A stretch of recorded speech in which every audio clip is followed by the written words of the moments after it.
വചനം 23 വാക്കർത്ഥം.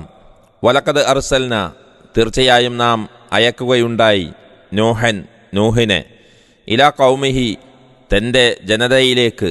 ഫഖാല എന്നിട്ട് അദ്ദേഹം പറഞ്ഞു, യാ ഖൗമി എൻ്റെ ജനങ്ങളെ, ഉഅ്ബുദുല്ലാഹ നിങ്ങൾ അല്ലാഹുവിനെ ആരാധിക്കുവിൻ, മാലക്കും നിങ്ങൾക്കില്ല, മിൻ ഇലാഹിൻ ഒരു ഇലാഹും ആരാധ്യനും, ഗൈറുഹു അവനല്ലാതെ, അഫലാ തത്തഖൂൻ അതിനാൽ നിങ്ങൾ സൂക്ഷിക്കുന്നില്ലേ. وَلَقَدْ أَرْسَلْنَا نُوحًا إِلَى قَوْمِهِ فَقَالَ يَا قَوْمِ اعْبُدُوا اللَّهَ مَا لَكُمْ مِنْ إِلَٰهٍ غَيْرُهُ أَفَلَا تَتَّقُونَ. നൂഹിനെ നാം അദ്ദേഹത്തിൻ്റെ ജനതയുടെ അടുക്കലേക്ക് അയക്കുകയുണ്ടായി. എന്നിട്ട് അദ്ദേഹം പറഞ്ഞു, എൻ്റെ ജനങ്ങളെ, നിങ്ങൾ അല്ലാഹുവിനെ മാത്രം ആരാധിക്കുവിൻ, നിങ്ങൾക്ക് അവനല്ലാതെ യാതൊരു ഇലാഹും അഥവാ ആരാധ്യനും ഇല്ല, അതിനാൽ നിങ്ങൾ സൂക്ഷിക്കുന്നില്ലേ. വചനം 24 വാക്കർത്ഥം. ഫഖാലൽ മലഉ അപ്പോൾ പ്രമുഖ സംഘം പറഞ്ഞു, അഥവാ പ്രധാനികളായവർ പറഞ്ഞു, അല്ലദീന കഫറു അവിശ്വസിച്ചവരായ, മിൻ ഖൗമിഹി തൻ്റെ ജനതയിൽ നിന്ന്, മാ ഹാദാ ഇവനല്ല, ഇല്ലാ ബശറുൻ ഒരു മനുഷ്യനല്ലാതെ, മിസ്ലുക്കും നിങ്ങളെപ്പോലെയുള്ള, യുരീദു അവൻ ഉദ്ദേശിക്കുന്നു, അയ്യതഫദ്ദല അവന് ശ്രേഷ്ഠത ലഭിക്കുവാൻ, അവൻ ശ്രേഷ്ഠനാകുവാൻ, അലൈക്കും നിങ്ങളുടെ മേൽ, വലൗ ഷാ അല്ലാഹു ഉദ്ദേശിച്ചിരുന്നുവെങ്കിൽ, ലഅൻസല അവൻ ഇറക്കുക തന്നെ ചെയ്തിരുന്നു, മലായികത്തൻ മലക്കുകളെ, മാ സമിഅന നാം കേട്ടിട്ടില്ല, ബിഹാദ ഇതിനെപ്പറ്റി, ഫീ ആബാഇന നമ്മുടെ പിതാക്കളിൽ, അൽ അവ്വലീൻ പൂർവീകന്മാരായ.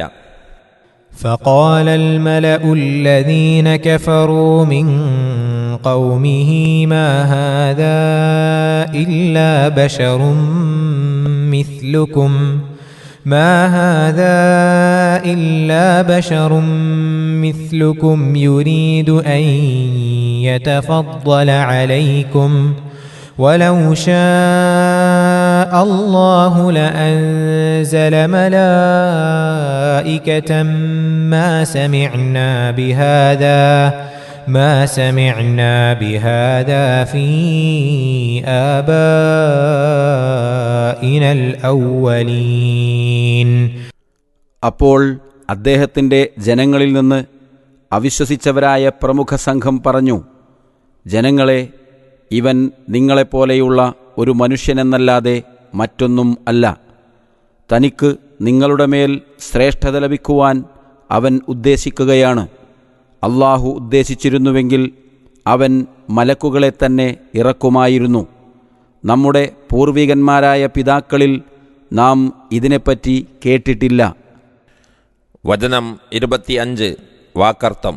ഇൻഹുവ ഇവനല്ല, അവനല്ല, ഇല്ലാ റജുലുൻ ഒരു പുരുഷനല്ലാതെ, ബിഹി ജിന്നത്തുൻ അവനിൽ ഭ്രാന്തുണ്ട്, അങ്ങനെയുള്ള, ഫതറബ്ബസു അതുകൊണ്ട് നിങ്ങൾ കാത്തിരിക്കുവിൻ, പ്രതീക്ഷിച്ചു കൊള്ളുവിൻ, ബിഹി അവനെ സംബന്ധിച്ച്, ഹത്താ ഹീൻ കുറച്ചു കാലം വരെ.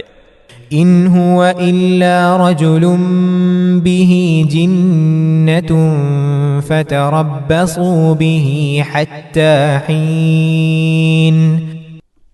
ഇവൻ ഭ്രാന്തുള്ള ഒരു പുരുഷൻ എന്നല്ലാതെ ഒന്നും അല്ല. ആകയാൽ അവനെ സംബന്ധിച്ച് കുറച്ചുകാലം വരെ നിങ്ങൾ കാത്തിരിക്കുവിൻ. 23 മുതൽ 25 വരെയുള്ള വചനങ്ങളുടെ വിശദീകരണം. കുറെ കഴിയുമ്പോൾ അവൻ ഈ പുതിയ സംരംഭത്തിൽ നിന്ന് മടങ്ങിക്കൊള്ളും, അല്ലെങ്കിൽ മരണപ്പെട്ട് പോകുകയോ മറ്റോ ചെയ്യും. അപ്പോൾ അവനെക്കൊണ്ടുള്ള ശല്യം നമുക്ക് നീങ്ങിക്കിട്ടും. അതുവരെ ക്ഷമിക്കുക എന്നർത്ഥം. മേൽക്കണ്ട സംഭാഷണങ്ങൾ പെട്ടെന്നൊരിക്കൽ നടന്ന സംഭവമല്ല. 950 കൊല്ലത്തോളം നൂഹ് നബി അലൈഹിസ്സലാത്തു വസ്സലാം അദ്ദേഹത്തിൻ്റെ ജനതയെ സത്യദീനിലേക്ക്, തൗഹീദിലേക്ക് ക്ഷണിച്ചുകൊണ്ടിരുന്നിട്ട് അവരിൽ നിന്നുണ്ടായ മറുപടിയുടെ രത്നച്ചുരുക്കമാണത്.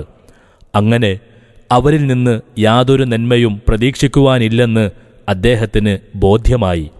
അദ്ദേഹം അള്ളാഹുവിൻ്റെ രക്ഷയ്ക്കു വേണ്ടി പ്രാർത്ഥിക്കുകയായി.